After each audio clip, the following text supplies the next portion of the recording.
Okay, guys, I'm Ray Stantz, and it's kind of crazy that you sit there and see ghosts 24/7, and you have to fight them one by one. Sometimes those ghosts will literally try to bite your head off. Trust me, I had a couple of encounters with Slimer, and Slimer is not a really easy guy to deal with. But there's the ghost right there. Wait a minute, guys. I'm just gonna be real. Ray's a cool guy. I've known him for years. He's awesome, but sometimes Ray gets a little bit agitated when it comes to the ghost, man. But I'm gonna just be honest with you guys. I definitely love being a Ghostbusters. I love this town. It's great, man. But keep it easy, guys. I try to keep the peace, guys, but it seems sometimes you look this way, you look that way. You don't really know what you're gonna get. But I'm gonna be honest with you, it's cool. It's okay. Now you gotta aim the gun a certain way. Because you gotta aim it the right way, especially when you're trying to get the ghost. Because if you don't aim it the right way, you're gonna be screwed. And besides, it's important because you don't want to make a mistake. You don't want to cross the screens. First of all, I would like to just say that this movie,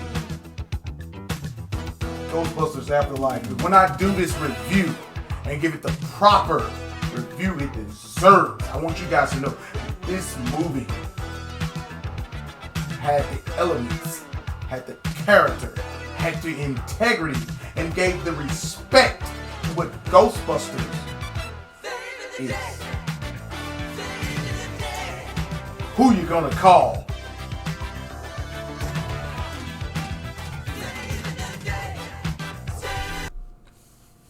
Man, first of all, I'm going to say this right here, guys. I'm going to just be honest and be real. The review can be ended at this point if you don't want to see my rest of my critiques. This was a fucking awesome movie. I don't go to the theater. I don't go to the movies. When I wanted to find out to go to this fucking movie, when November 19th hit, I said I'm going. But then, we started having the extra stuff going on, and all the stuff about that. And I got a chance to watch this. And I'm going to say, with all of my being, that this was an awesome, awesome movie. It's about this movie, guys. Ghostbusters Afterlife.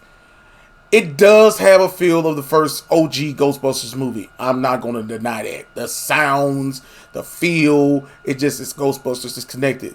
But it still is connected in the universe of Ghostbusters 1 and 2. Ghostbusters Remake, I did watch that movie. I thought it was okay. I didn't knock it as much as others because I just wanted to give it a chance. And I will say this right here. With this movie, of course, Ghostbusters the video game, I consider that the third movie because, of course, Harold Ramis, rest in peace, was still a part of that. And I have to say that with Ghostbusters Afterlife, you get so much of a good feel. First of all, Paul Rudd. Man, Paul Rudd. I'm not going to even sit there and pretend I've seen a lot of Paul Rudd's movies.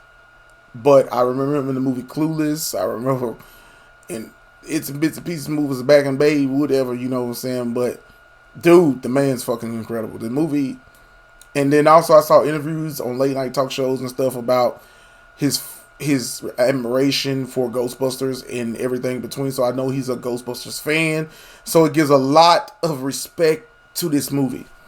I sit there and say like this, every time people talk about people doing stuff to revamp a series or this and that, Ghostbusters came out in 1984. I was probably 1.5 or 2 years old when this movie came out. I didn't see the first Ghostbusters until I was about 6 or 7 years old. When I finally saw that movie, I was hooked. It came to me like, I'm wearing a fucking Ghostbusters shirt now, if you guys saw. I'm wearing this fucking shirt. This is not my only Ghostbusters shirt with the logo on it. I have a neon shirt, and I have the original OG shirt. I also have a shirt right here that was done by a very, very talented lady that did it for me. But for me, like I said, Ghostbusters has been a series that I've always kind of like just connected to, I guess you can say. as it relates to the rest of the cast, I'm gonna say Mckenna. I hope I'm saying her name right. Mckenna Grace, who plays Egon Spengler's granddaughter. Great casting. Great casting. I liked her mannerisms. She definitely felt like Egon Spengler. Of the character Egon Spengler was played by the great Harold Ramis. And Finn Wolfhard was... You know the weird thing about this? That actor played in... Of course he plays in Stranger Things, but in season 2 of Stranger Things, when the seasons first started up with season 2, they did the Ghostbusters thing. So it kind of makes it goes full circle, if you would not. Carrie Coon, who played the mom, cool. And I'm going to tell you how they did this movie. The way they did this movie, and this is no knock at 2016. Because, see, 2016, I think the reason people knocked it more is it didn't delve into the Ghostbusters mythos or it didn't connect to the original series. In 2016's version, the Ghostbusters seem like they never existed. In this movie, they make an acknowledgement of the characters from the movies. So they all connect. So Ghostbusters 1, 2, and this movie connect completely. Now, Ghostbusters 3, to me, would be the video game because I feel like Harold Ramis was involved in it, and it had a whole lot of fun. I played the fuck out that game. That was one of the games back in the day I was able to beat and play the full game. But this movie is definitely right there to be Ghostbusters 3 as it relates to theatrical, because it had the feel, and I'm not going to lie and say a tear didn't run down my eye, or I just had the feels, if you wills, because the ending of this movie will get you. And I sat there and said, this is my second upload or my second redo of this video, and I didn't want to do any quote unquote spoilers, and I'm not going to do that. I'm going to be realistic and just let you guys know if you want to see this movie, watch this movie, because this movie is fucking incredible. The feel of this movie, it definitely, if you're a Ghostbusters fan, you're going to love the fuck out this movie. If you're not, you're still going to love the fuck out the movie. The movie's atmosphere is just there. It has a whole lot of character. It has a whole lot of creativeness. I just love it.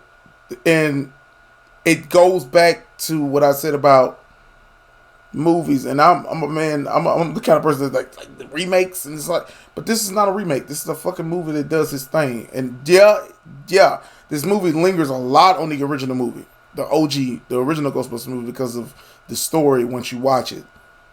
But, man, does it deliver. This movie is fucking incredible. If you are a true Ghostbusters fan, if you are a true Ghostbusters fan, you will love this fucking movie. And I mean that, because this movie has a lot of heart.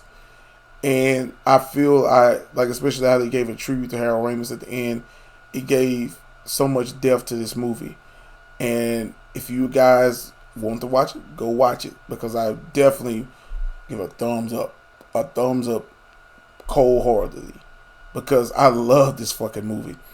Me and my little cousin watched this movie. We sat there and laughed. We enjoyed the fucking feel of it. It's definitely a good movie to watch for the family and everything in between. Ghostbusters Afterlife is there, and this is coming from somebody who's had Ghostbusters pasted everywhere. Like I said, the shirts, neon, and the original, and there's the one my buddy did in the background right there. Man, I'm just gonna like I say, I just lay it out on the line. It's awesome to watch this fucking movie. Like I said, it fits a lot to what this movie's about, and the cliffhanger in the movie. If we get to see another Ghostbusters movie, which we will probably, I'm ready for it. Because busting makes me feel good. I love this town. Ha ha ha. In Ernie Hudson's voice. But man, I love it. Ghostbusters Afterlife. Go watch it. Go check it out, man. You will not be disappointed. But yeah, this is Jughead82 signing off. You guys have a good one.